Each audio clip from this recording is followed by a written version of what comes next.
Is Macintosh System Software 6.0.8 the best operating system ever made by mankind? This is an important question.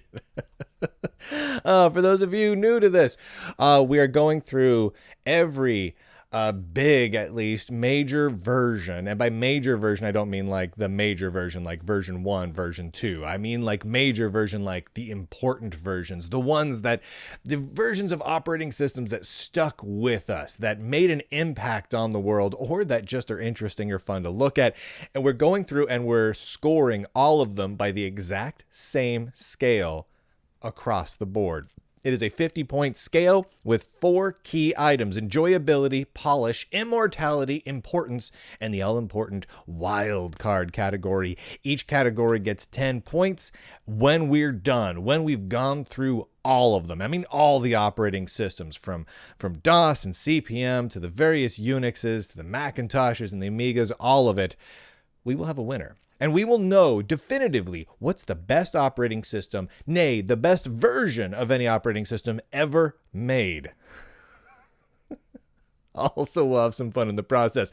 So far, we've done Windows version 3.11, better known as Windows for Workgroups, and OS/2 Warp version 4.0. So we're just getting started here. The current reigning champion is Microsoft Windows 3.11, and I have to say it legally, Windows for Workgroups, with a score of 34 out of 50 possible points. OS/2 Warp 4, big upset, only came in at 29 points out of 50. We'll see if the Macintosh System Software version 6.0.8 can fare any better. All right, so this operating system came out at the very, very end of the 80s, kind of leading into 1990. In fact, this specific point release came out in 1990. And this is really one of the last versions of the operating system that was really classic. Macintoshes originally did not run something called Mac OS. Many people don't realize this. It was simply called System Software. I'll show you guys right here. You go to Apple About the Finder and you look at it right here. And the system version is 6.0.8 because this is the Macintosh System Software. That's what the operating system was called. And this is actually specifically running something called Multi-Finder, which didn't exist in the very early Macintoshes. The very early Macintoshes, you ran one application at a time. There was no cooperative multitasking. There was no preemptive multitasking. There was no any kind of multitasking. Well, wait, that's only partially true. There was these desk accessory things. Here, I'll show you one of them here. Like, here's a calculator. And this calculator stuck around until the very end of time, basically. And in the old Macintoshes, you could have one application running, but you could bring up a bunch of these little tiny dealy whoppers, like the calculator or this alarm clock. We'll just close that off here. And that's what you could run besides the one application you were running. And then around 1986, no, 1987, 1987? That sounds about right. There was a new thing created called Multi-Finder. And Multi-Finder does exactly what it sounds like. It allowed you to run multiple applications at once. Now, Finder was the user interface of the Macintosh. It always was. Sort of like under Windows, you have Explorer.exe. Under somewhat newer, like Windows 95 and up, you have Explorer.exe. Or in the original Windows up through 3.1.1, you had Program Manager. Those sorts of things. You could think of it like your desktop environment on a Linux system. It is the graphical environment, was the Finder. And with Multi-Finder, you were finally able to have cooperative multitasking across the operating system. And what's kind of one of the cool things about that here is you can see visually how much memory everything that's running is taking. So in this case, there's Finder and the system, right? So the system is taking up 303 kilobytes of RAM. Oh, what I wouldn't give for modern operating systems to be that svelte. And Finder itself is taking up a whopping 160 kilobytes of RAM. Now, this particular version of the operating system in this is running on an emulated Macintosh Plus with 4 megs of RAM. I'm using Mini VMac, and Mini VMac has been around a long time. It's a good Macintosh emulator, and yes, I have a legal ROM for a Macintosh Plus because I have a Macintosh Plus and I actually pulled the ROM off of it. I actually did that. Did this many years back because I like emulating stuff, and I don't know. I'm a stickler for things like that. I pulled the ROM off of an old Mac Plus because I wanted to see if I could do it. I just wanted to do it. Anyway, so here we are. And this is with Macintosh System 608. And the reason I chose 608 is because once you get into Macintosh System macOS 7, things begin to change fundamentally. Multi-Finder becomes a default, and just a whole bunch of architectural changes start finding their way in. And I kind of wanted to focus on what it was like to use a Macintosh that was the early stuff. Right? Like a Mac Plus, right? There were Mac Pluses, and every school in America was just filled with these things. And so this is kind of the epitome, the end-all be-all of what you could do with them. And before I show you more parts of the system, I would like to point something out that I love. In the About Macintosh Finder section, it shows the credits. The credits are as follows: Larry, John, Steve, and Bruce. Copyright Apple, 1983 to 1990. First names, no last names. Just, hey, this was made by Larry and John and Steve and also Bruce. And I love that. So many pieces of software nowadays leave out credits. In fact, Apple has specifically created a policy nowadays where they don't credit developers in about boxes and the like. That is friggin' stupid. I hate that. If you write a book, you get credit. If you help make a movie, whether you're a writer and a director and an actor, or a sound engineer or a gaffer or whatever, you get credited in the movie. Music, you get credited for it. Software should be the same. Software is an art. It should be credited. And the early Macintosh folks understood that. Apple has lost their way in recent years. They don't do that anymore because they I don't know, they hate engineers or something. But in the old days, they credited engineers, and they did so the ways the engineers wanted, which was cool. Anyway, so let's move on. This is your basic desktop, and I have here a 64 megabyte emulated hard drive, right? So a lot of Mac Pluses didn't even have hard drives; they were just working off of little 3.5-inch floppies. But you could get a hard drive on them, and I am emulating a 64 megabyte one, which would have been nuts back in the day. Like, I would have been happy with a 10 megabyte drive, but a 64 meg drive, as you can see here, can fit a whole lot of software.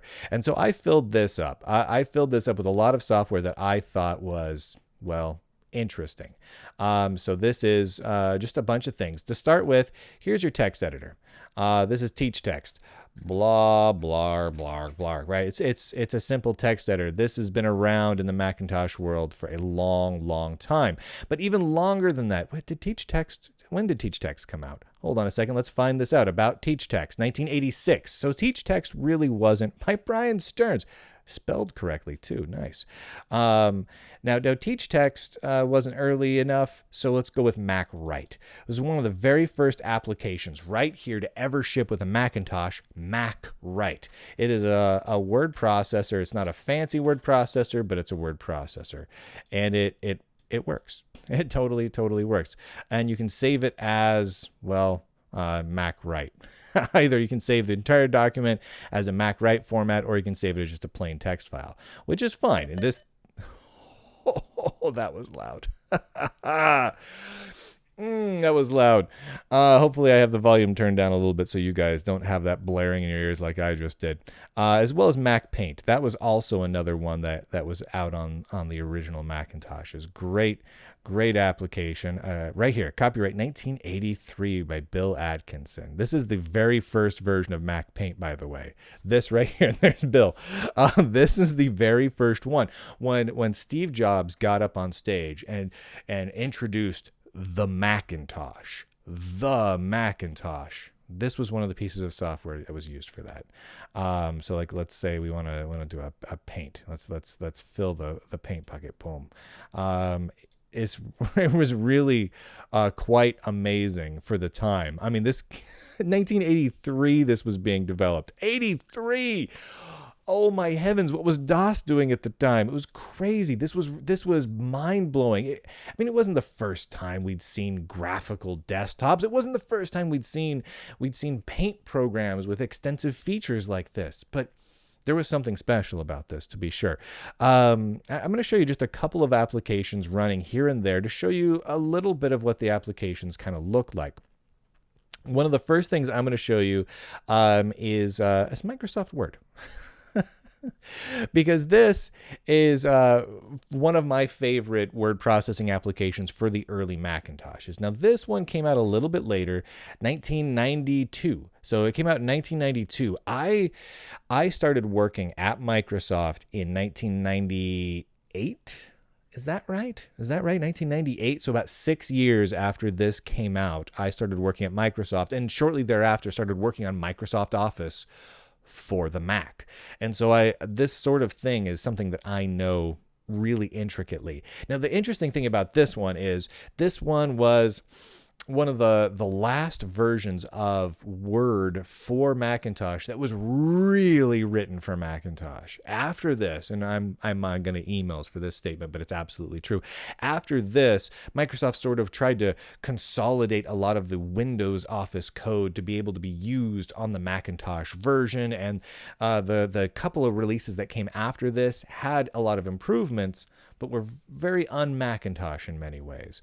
And so I really like this version. It was just a good, solid word processor. Now, if you look in the top right corner, you see a little Word icon. I'm going to click it. I go back to the Finder. I'm going to click it again. I go back to Word. And I can keep toggling between them. Oh my gosh, multitasking. It's fantastic. In fact, hold on a second. Let's go back to Finder. Let's go back to Finder and let's go About Finder, Apple About Finder, and see how much memory this is taking up. All of Microsoft Word, the whole word processor, and it actually, that version is fairly extensive. 2 megs of RAM. 2 megs of RAM. There's 1.5 meg left unused on the system. That may seem like not a lot in nowadays terms, but you could do a lot with 1.5 meg back then. All right, let's go on back to Word here and close this out. No, I don't want to save changes. Let's close this out. Oregon Trail. Now, you notice if I double click on the text for something, it just wants me to edit the text, the name of something. That's fine. Let's open Oregon Trail. Here we are, the Oregon Trail. Let's, quit. I don't really want to play the Oregon Trail right now, but you can. And as you're going through this, you're noticing, oh my gosh, so much black and white. Yeah, Macintoshes got color at one point. In the early days, they were black and white, not grayscale. You are seeing no shades of gray on screen right now. It is all black and white, and grays are just accomplished with dithers, with, just spaces in between the black dots to make it look kind of grayish. Black and white. And there is something inherently limiting but glorious about that. It was fantastic, I personally thought. Now, here's something that a lot of people have not seen before. This is called Multiplan. Multiplan is Microsoft's, check this out, 1986, November 11th, 1986. It was copyrighted 1985. Sorry, this came out in 85. This is version 1.11, so it's a slight update. But Multiplan is Microsoft's first word processor before Excel happened. And the very first system it was ever released for was the old Macintoshes, like the Mac Classics and the Plus and the whatnot. I mean, this is, just how it works. This was awesome. This was amazing. I mean, it is a fundamentally very different beast than Excel nowadays, but the basics are here. It's a basic spreadsheet. And the very first spreadsheet that Microsoft ever made takes up a whopping, wait for it, 126K of RAM. I love going through these old systems if for no other reason than to see that. Now, once you've seen that, you're like, oh, well, okay, let's see what Excel ended up looking like. This is Microsoft Excel. It looks really similar, right? This came out in, 85. Shortly thereafter, Multiplan, it became Excel. But again, Microsoft Excel really hit the Macintosh side of things first. That's just kind of the way things were back then in Microsoft land, is they developed a lot of stuff for Macintosh first, or for other platforms first. People really lose sight of that nowadays. Originally, Microsoft they made microcomputer software. Some of it was their own operating system, and yeah, they had big goals and dreams, but we're talking, back there behind me, yeah, right behind me is a TRS-80. They made the operating system for that. The whole thing. That was Microsoft. Use a Commodore 64. Microsoft made the software for that. Yeah, for the Commodore 64. For the Macintosh, a lot of the best software made in the early days really was from Microsoft. It was phenomenal. It was a crazy time. Just because I would be remiss if I did not do this. This is ClarisWorks. Blah blah blah blah blah. I did not register this one. I do have a copy of ClarisWorks though. So ClarisWorks is not my favorite of the word processors. It's okay, but whatever. It's oh man, that noise, that beep is crazy. And then there's Hypercard. Let's open up Hypercard. For those of you who are unaware of Hypercard, basically a nice way to build anything, all sorts of things. Let's what are we going to do? What are we going to make? Let's make our own little thing. Let's welcome to Hypercard. Let's make a graph maker. Let's open this up. Hypercard was amazing. You could build whole applications visually in Hypercard. It was so successful, and schools had this all over the place. Kids had to make reports on this. I remember my wife, when she was in high school, she had to do book reports in Hypercard on the Mac Pluses in our high school. I mean, this was a thing that kids from the really the late mid 80s through to the mid 90s were just doing. You were using old Macintoshes to do Hypercard work like this. The original Myst, one of the biggest adventure games of all time, was written in this. This is what it was written in, which is absolutely phenomenal. Let's quit Hypercard. But just the fact that it's there, I had to show it off. And but see, there's so many applications here. I've got SimCity, I've got Civilization. There's so many applications available. In fact, I'm going to launch Civilization while I talk for a minute. Yeah, this is full on Civilization. It really is. You have to check this out. If you've played any of the newer Civilizations, I feel like this is going to blow you away a little bit. All right, let's start a new world here. This is the first version of Civilization. Now, if you played the DOS version or any other versions, you know that there was color, right? Well, this is, let's see, can I skip past this? Yes, I can. Let's just say, yeah, sure, I'm Egyptians, whatever. I'm the Egyptians. Boom, boom, boom. And this is what it looked like. This is what SimCity, or sorry, not SimCity, but Civilization looked like. Let's go ahead and found a new city. I want to make Thebes. All right, there's Thebes. I'm making Thebes. It's beautiful. It's beautiful. I made some Thebes. Hey, Thebes, how you doing? This is what the city screen looks like. Now I have Thebes, right? And this is what applications look like, but it was really powerful. SimCity looks similarly, black and white, but totally functional. So the multitasking in the system works, but it's a little bit buggy.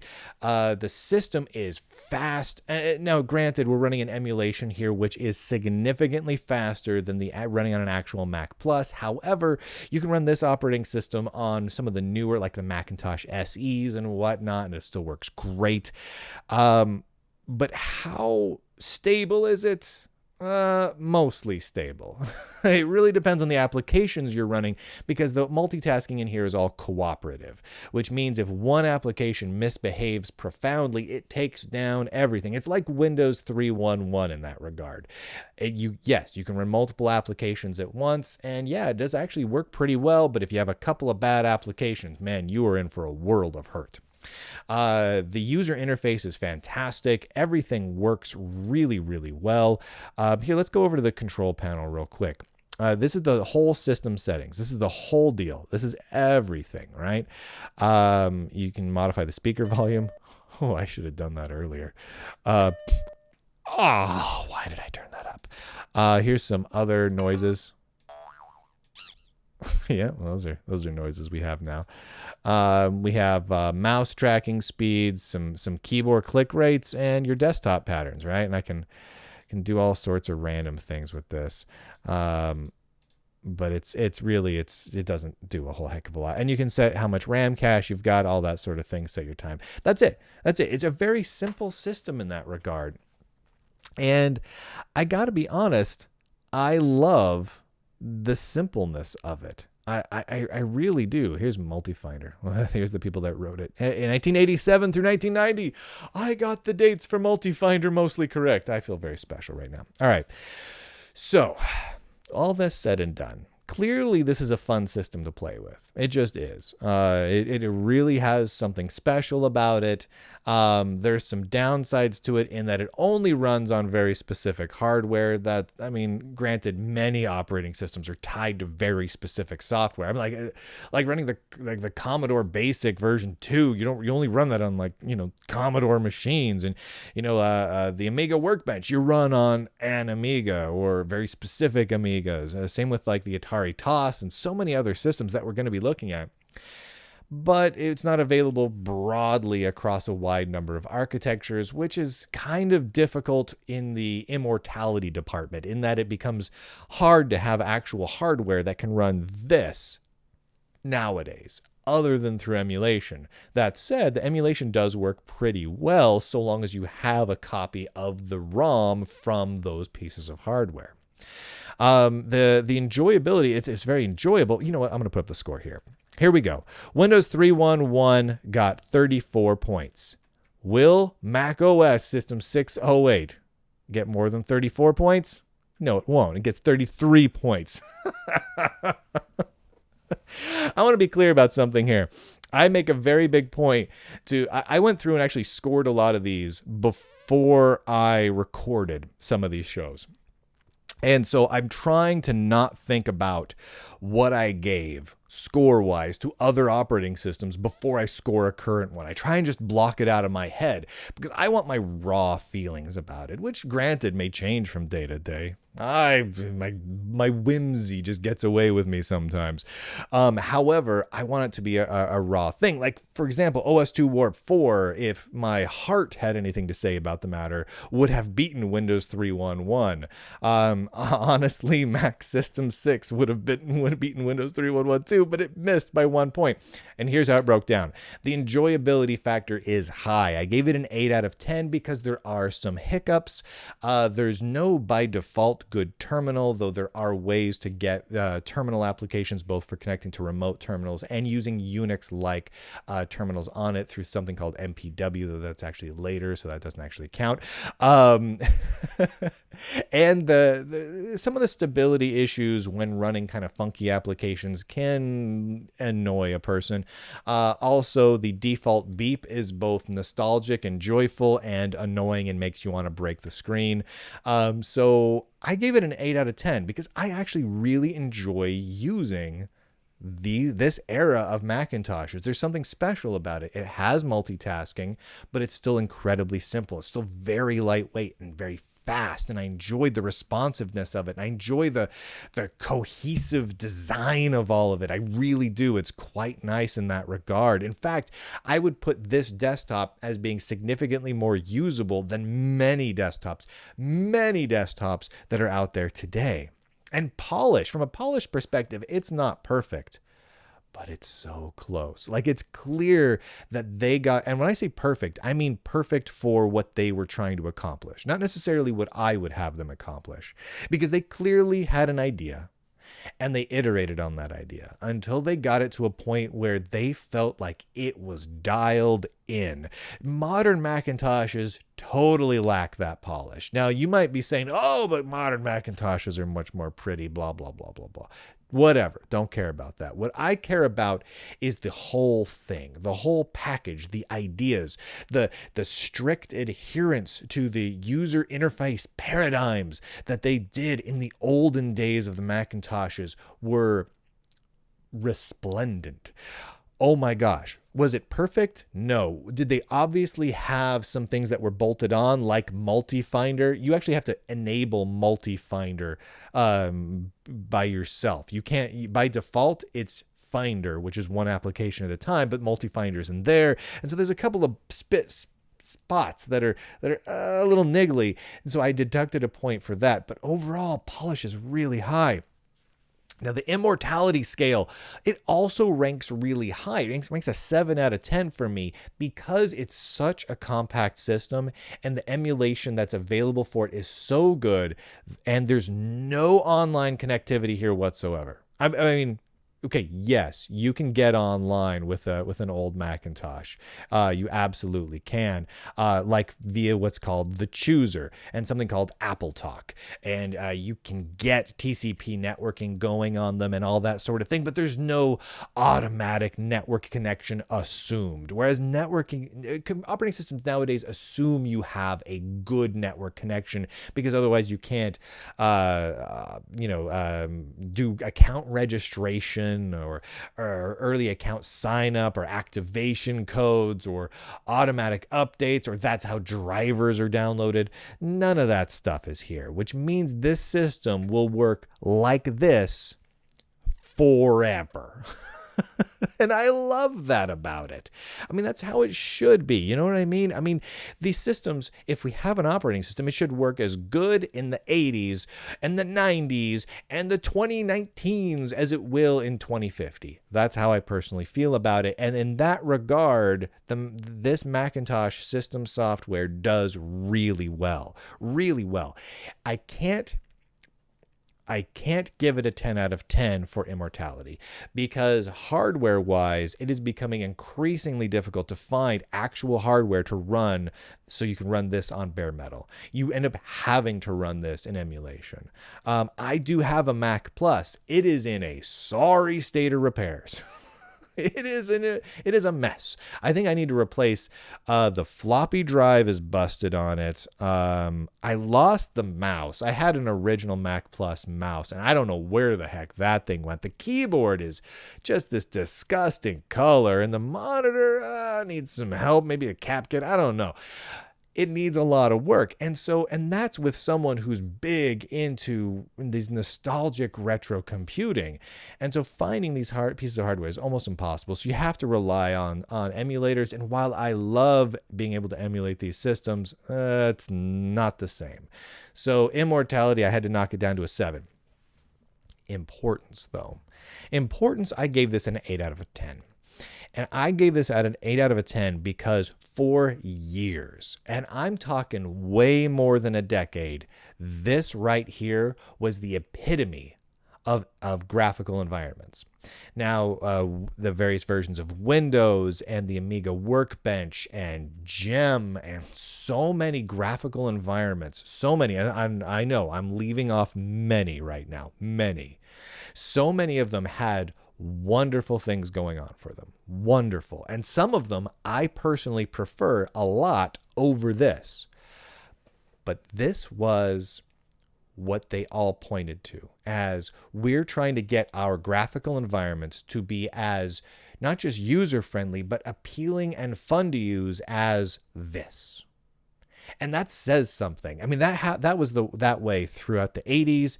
And honestly, up until about the mid-90s. Until about the mid-90s, that was the case. And I mean, various diehards of, say, Amigas and whatnot will justifiably point out the many shortcomings of this system. And there are many. And by the way, we will get to the various Amiga workbenches and operating systems, and they're awesome. However, this really drove graphical design for years. There was very well understood and well publicized legal battles between Apple and Microsoft because Apple felt like Microsoft, among many other companies, were trying desperately to rip off the Apple user interface from the Macintosh System software. And for the wild card, and so I gave the importance high because it's a very important system. It just simply is. And the wild card, I gave only a 1 point out of 10. And I gave it 1 point out of 10 because I felt like it deserved something, but it's not open source. Even though it's been long since abandoned by Apple, it is not open, which is a crying shame. However, Apple did do one thing right. You can download this.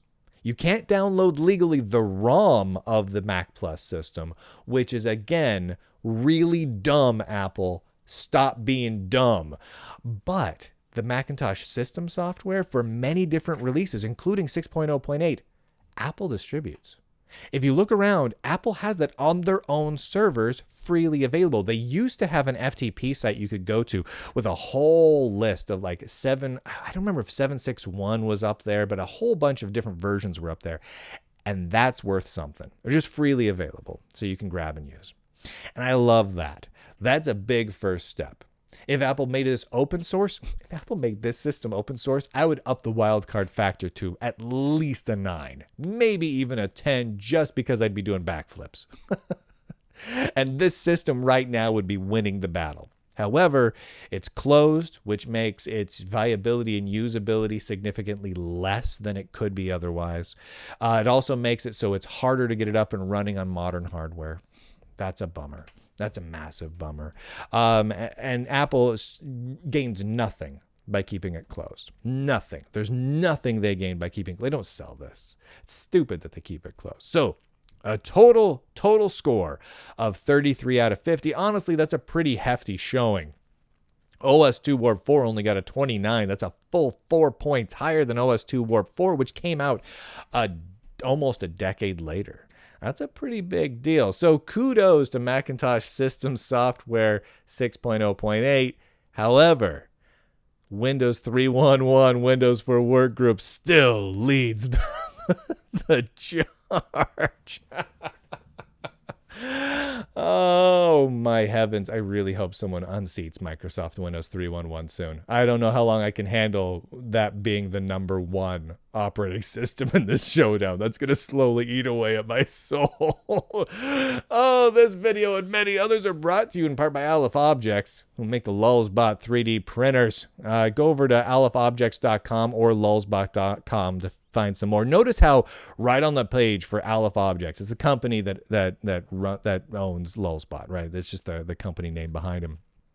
Man, they have all the words I love. Libra hardware, free software, Libra innovations. It's what they do, man. They do sales where they give parts of the proceeds to the Free Software Foundation. They've done that before. I mean, they're just a fantastic company and a good bunch of people. Go to lulzbot.com. Great 3D printers. I highly recommend the Lulzbot Mini 2. That's the current versions. I have the original Lulzbot Mini. It's glorious. I love that 3D printer so very much. And if you want to watch this show, there's a lot of different ways to do it. Go to lunduke.com. This is what my website looks like, by the way. It's about as simple as you're going to get. And yeah, it looks great on old web browsers, no matter what old system you're running. You can get it via iTunes, the iTunes Podcast Musicinator, whatever the heck that is. The Google Play Musicalizers, you can get it over there. But there's also an MP3 RSS feed. You can get it over on YouTube, and I recommend you grab it over on Library, LBRY. Go to lbry.com. I've got links on lunduke.com where you can check it out. The reason I recommend that is because then people can actually run this blockchainy interface. I can't really easily be censored over on Library, which is great. Also, there's no DRM. It's all open source and just delightful, and you get a DRM-free MP4, just like you would in like an MP4 RSS feed. It runs on your Android smartphones, your iOS, your desktops, Linux, Windows, Mac. There's a web client they're working on.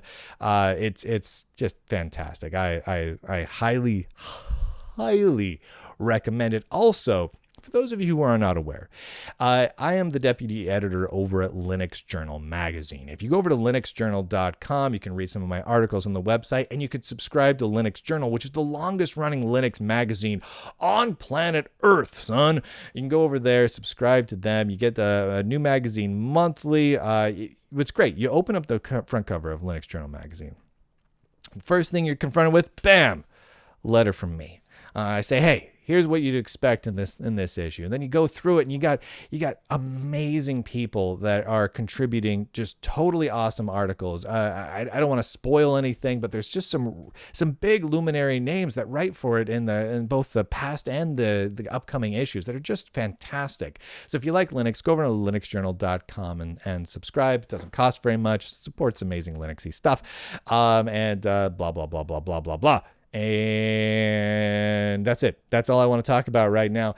I'm going to go, and I'm going to be back here day after tomorrow with another review. Next review, hold on to your horses, MS-DOS 6.22. Yeah, we'll see how that stacks up against the old Mac system software. And I'll see you guys later.